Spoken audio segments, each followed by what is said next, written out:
Bienvenidos a un nuevo análisis. Hoy nos vamos a sumergir en un texto teológico bastante denso de Charles Hodge, La doctrina de la santificación. Un clásico, sí señor. Y el objetivo es aclarar qué significa realmente esa palabra, santificación. Porque, a ver, no hablamos de autoayuda ni de ser simplemente una buena persona. No, va mucho más allá. La propuesta de este texto es, de hecho, mucho más radical. Y nos presenta una paradoja central que creo que guiará toda la conversación. A ver, ¿cuál? ¿Cómo puede ser que un proceso que se describe como una obra 100% divina se sienta en la experiencia personal como una lucha tan intensa, tan agotadora? Vamos a ver si desentrañamos ese misterio. Es que esa es la pregunta del millón, la verdad. Y para empezar a responderla, el texto nos obliga a dar un paso atrás y a hacer una distinción que es la base de todo. La de justificación y santificación, ¿verdad? Exacto, la diferencia entre justificación y santificación. A menudo se mezclan, pero son dos realidades completamente distintas en esta teología. Sí, es una distinción clave. Se usan casi como sinónimos en el día a día, pero lo que entiendo del texto es que uno es como el veredicto de un juez, ¿no? Un evento único, definitivo. Ajá. Y el otro es más como la rehabilitación que viene después, un proceso largo y, bueno, con sus altibajos. Es una analogía perfecta, de verdad. La justificación, según Hodge, es precisamente eso, un acto legal, instantáneo. Dios, como juez, declara al creyente justo. Pero no porque haya cambiado de repente. No porque su carácter haya cambiado de la noche a la mañana, sino porque su estatus legal ha cambiado. Es algo objetivo, completo desde el minuto 1 e igual para todos los creyentes. Vale. La santificación, en cambio, es la obra posterior. Es un proceso, es progresivo y sí que tiene que ver con cambiar el carácter de la persona. Entiendo. Y como es un proceso, es algo subjetivo, que varía muchísimo de una persona a otra. Vale. Y aquí es donde el texto mete una palabra que para mí lo cambia todo. Describe la santificación no como un esfuerzo moral, sino como una obra sobrenatural de la gracia gratuita de Dios. Uf, esa palabra. Me llama mucho la atención la palabra sobrenatural. En un mundo que intenta explicarlo todo con la psicología o la sociología, ¿qué quiere decir el autor con eso? Es que es el punto de inflexión. Sobrenatural aquí no tiene nada que ver con, no sé, fantasmas o efectos especiales. El texto lo usa para distinguirlo de otras formas de mejora personal. Vale, ¿cómo cuáles? Pues, por un lado, no es una simple reforma moral. Cualquiera puede decidir dejar de fumar o ser más puntual por pura fuerza de voluntad. Eso está muy bien. Pero para Hodge, eso no es santificación. Claro, es como la típica promesa de apuntarse al gimnasio en enero. Hay un cambio de comportamiento, sí, pero el motor que lo impulsa es completamente distinto. Precisamente. Y tampoco es el resultado de la cultura o de una buena educación. Aquí Hodge usa una imagen potentísima. ¿Ah? Sí. La diferencia entre una estatua de mármol perfectamente esculpida y una persona viva. La disciplina, la ética, la educación, todo eso puede crear una estatua impecable, bella, admirable. Pero no puede darle vida. Ya. Esa vida, ese principio vital interior, es el elemento que el texto llama sobrenatural. Entiendo la distinción, pero suena muy abstracto. ¿En qué se basa el texto para afirmar que esto es algo realmente sobrenatural y no, por ejemplo, un proceso psicológico muy profundo que se da en un contexto de fe? Pues fíjate, el texto da varios argumentos teológicos para sostenerlo.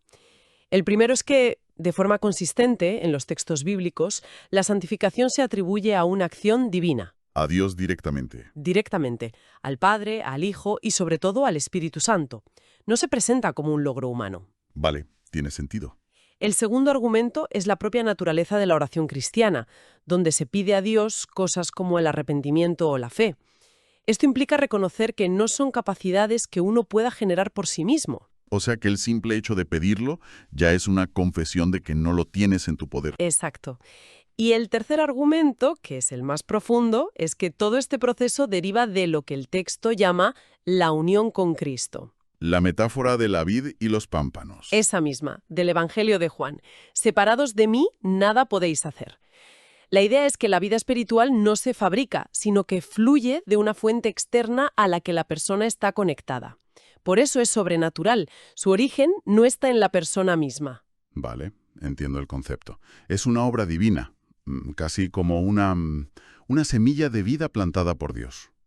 Pero mi experiencia, y creo que la de muchos, es que el crecimiento espiritual no se siente como una planta creciendo tranquilamente al sol. No, desde luego que no. Se siente más como una batalla campal. ¿Aborda el texto esta tensión? La aborda de lleno. De hecho, es uno de sus puntos centrales y probablemente el más contrario a la intuición popular. Según esta doctrina, cuando esa vida nueva empieza, no aniquila la naturaleza anterior. Ah, no la borra. No. Lo que hace es crear un conflicto interno durísimo. El texto lo describe como una guerra entre dos principios opuestos que coexisten en la misma persona. El famoso viejo hombre y el nuevo hombre de la teología de Pablo. Esos mismos. Por un lado está la carne o el viejo hombre, que es la naturaleza caída, con sus tendencias, hábitos y deseos corruptos, y por otro el espíritu o el nuevo hombre, que es ese principio de vida espiritual que Dios ha infundido. Claro. El texto se apoya muchísimo en la descripción que hace el apóstol Pablo en Romanos 7, ese pasaje tan visceral donde dice, porque no hago el bien que quiero, sino el mal que no quiero, eso hago. Es fascinante, porque socialmente tendemos a ver esa lucha interna como un defecto, ¿no? Algo que hay que eliminar para encontrar la paz interior. Totalmente. Pero desde esta perspectiva, esa guerra no es una señal de fracaso espiritual, Al contrario. sino la prueba de que el proceso está funcionando. Es un cambio de paradigma total. Lo has captado perfectamente. Para Hodge, esa lucha es la evidencia de que la nueva naturaleza está viva y activa. Si no hubiera conflicto, significaría que uno de los dos principios ha ganado por completo. Claro. O bien la persona no ha sido regenerada, o bien ya sería perfecta. Como ninguna de las dos cosas es la norma, la lucha es la señal de vida. Vamos, que el conflicto es la prueba de que hay algo por lo que luchar. Precisamente. Y por eso, la santificación, en la práctica, consiste en dos acciones simultáneas que duran toda la vida. Por un lado, morir al pecado, que no es su erradicación total, sino la debilitación gradual de su poder. De su dominio. Eso es, de su dominio sobre la persona. Y por otro lado, vivir para la justicia, que es el fortalecimiento y crecimiento de ese nuevo principio de vida, hasta que se convierte en la fuerza dominante en los pensamientos, afectos y acciones. Siendo así, sí es una obra divina, pero se vive como una lucha personal. ¿Cómo funciona esto en la práctica? O sea, ¿cuál es el método que describe el texto para que este proceso avance? El texto no lo presenta como una lista de pasos a seguir, ¿sabes?, sino más bien como una secuencia de realidades teológicas que se activan una tras otra. Vale. La base de todo, el punto de partida ineludible, es la fe y la unión con Cristo que mencionamos antes.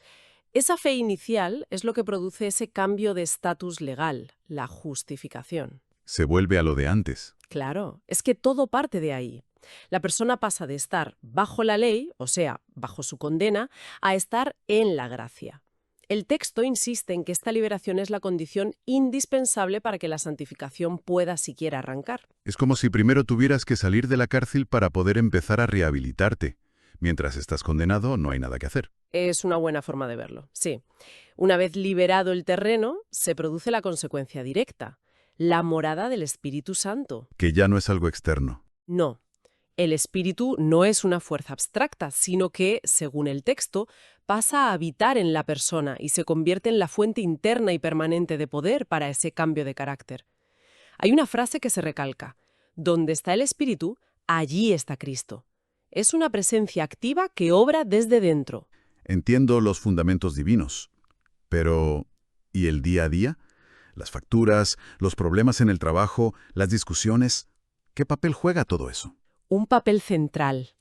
Ese es el tercer elemento del método. Dios usa precisamente esas circunstancias de la vida, el trabajo, el sufrimiento, las relaciones como el gimnasio, donde se ejercitan y fortalecen las gracias o virtudes espirituales. Ajá. La paciencia no se aprende leyendo un libro, se aprende esperando en un atasco.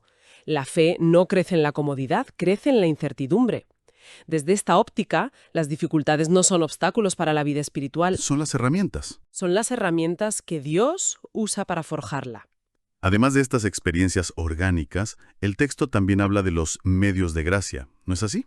Sí, junto a las pruebas de la vida se señalan prácticas específicas como la participación en la comunidad de la iglesia, los sacramentos o la oración. Son como canales designados para recibir esa nutrición espiritual. Ya. Y hay una última idea que me parece muy potente, el oficio real de Cristo. Suena muy formal. Para que nos hagamos una idea, sería como tener a un entrenador personal o un guardaespaldas espiritual activo en el día a día, en lugar de alguien que simplemente te pagó la entrada al gimnasio y se fue. Me gusta mucho esa analogía, va exactamente por ahí. Significa que Cristo no es solo una figura histórica que resolvió un problema legal en el pasado, es un rey vivo y activo en el presente, Vale. que gobierna la vida del creyente, lo defiende de sus enemigos, tanto internos como externos, y lo guía en este proceso. Es una visión muy dinámica y de intervención continua. Toda esta conversación sobre un proceso de mejora continua, guiado por Dios y con el objetivo de la santidad, nos lleva de cabeza a la gran pregunta, del perfeccionismo. La pregunta del millón otra vez. Si todo este mecanismo está en marcha, ¿es posible llegar a un estado de perfección sin pecado en esta vida? El texto, que aquí representa la postura protestante clásica, es tajante. La respuesta es un no rotundo, Un no sin matices. sin matices. La santificación es un proceso que avanza durante toda la vida, pero que nunca llega a completarse del todo antes de la muerte. Y para sostener una afirmación tan categórica, el autor se apoya en varios argumentos bíblicos. ¿Cuáles son los más fuertes? El primero es muy directo. La oración del Señor, el Padre Nuestro, se enseña a todos los discípulos a orar todos los días de su vida. Perdónanos nuestras ofensas. Claro. El texto argumenta que si alguien pudiera alcanzar la perfección, esa frase dejaría de tener sentido para esa persona. La necesidad constante de pedir perdón implica la persistencia del pecado. Es un argumento de una lógica aplastante. La verdad, no se me había ocurrido. El segundo se basa en la experiencia de los santos de la Biblia. El texto hace un repaso por figuras como Job, David, el profeta Isaías, y todos, en sus momentos de mayor cercanía a Dios, expresan una conciencia agudísima de su propia imperfección. Ya. Pero el ejemplo definitivo es el del apóstol Pablo, que ya al final de su vida, después de décadas de servicio, escribe en su carta a los filipenses: no que lo haya alcanzado ya, ni que ya sea perfecto, sino que prosigo a la meta. Si Pablo no se consideraba perfecto, El listón que da, como mínimo, muy alto. y creo recordar que hay una declaración muy explícita en una de las cartas de Juan, ¿puede ser? Sí, ese es el tercer pilar, la primera carta de Juan, capítulo 1, versículo 8, que dice: si decimos que no tenemos pecado, nos engañamos a nosotros mismos, y la verdad no está en nosotros. O sea que es autoengaño. Para Hodge, esta es una afirmación universal sobre la condición de cualquier creyente en esta vida. Declararse sin pecado no es una señal de madurez espiritual, sino de autoengaño. Ahora bien, el texto no vive en una burbuja. Es consciente de que otras tradiciones teológicas sí defienden la posibilidad de alcanzar esa perfección. Efectivamente, dedica una sección a analizar y refutar lo que llama las teorías pelagiana, romana y arminiana. Sin meternos en un seminario, podemos resumirlas de forma accesible. Por favor. La visión pelagiana, por ejemplo, básicamente sugiere que el ser humano puede alcanzar la perfección por su propia fuerza de voluntad. Otras, como la arminiana, proponen una forma de perfección más limitada, redefiniendo que cuenta como pecado. O sea que, en el fondo, la crítica que les hace Hodge es que, para alcanzar la perfección, hacen trampas. Dicho de forma coloquial, sí. La crítica central es que estas teorías solo lo logran haciendo una de dos cosas: o rebajan las exigencias de la ley de Dios, haciéndola más asequible, O redefinen las reglas del juego. o redefinen el pecado para que ciertas faltas o debilidades ya no cuenten como tal. Es como bajar la altura de la canasta para poder decir que has metido un mate. Es una analogía perfecta. Para Hodge, si mantienes el estándar de la santidad absoluta de Dios como la única medida válida, la conclusión es que la imperfección en esta vida es inevitable. Vale. Pero esto, lejos de ser un mensaje deprimente, es lo que en su sistema mantiene la necesidad de la gracia divina desde el primer día hasta el último. Entonces, si intentamos juntar todas las piezas, ¿con qué nos quedamos? El panorama que dibuja este material es el de una distinción radical entre la justificación, un cambio de estatus legal, instantáneo y completo, y la santificación. Que es este proceso sobrenatural, progresivo y conflictivo que dura toda la vida. Exacto. Y la gran conclusión, el ajá final del texto, es esa tensión constante entre el estatus legal del creyente y su estado real. Por la justificación, el estatus ya es perfecto, justo ante Dios. Ya. Sin embargo, el estado real, el carácter, la experiencia diaria, sigue siendo imperfecto y está en proceso. Es un desfase, entonces. Es un desfase. La vida cristiana, desde esta perspectiva, es el viaje de intentar alinear poco a poco ese estado interior con el nuevo estatus que ya se ha recibido por gracia. Es un proceso de llegar a ser en la práctica lo que ya se es en posición. Y esto nos deja una idea final, para darle vueltas, que se desprende de todo lo que hemos hablado. Si, como argumenta este texto, la lucha interior no es un signo de fracaso espiritual, sino de vida, ¿cómo podría eso cambiar la forma en que se mide el progreso personal o espiritual? Es una muy buena pregunta. El enfoque se desplazaría radicalmente. Ya no se trataría de buscar un historial impecable o la ausencia de conflicto, sino de analizar la dirección y la naturaleza de la propia lucha. Quizás el progreso no sea la paz, sino una guerra mejor librada. Las reseñas están disponibles en los sitios web vikemisionera.net.pe y resenasdelibroscristianos.webnot.pe.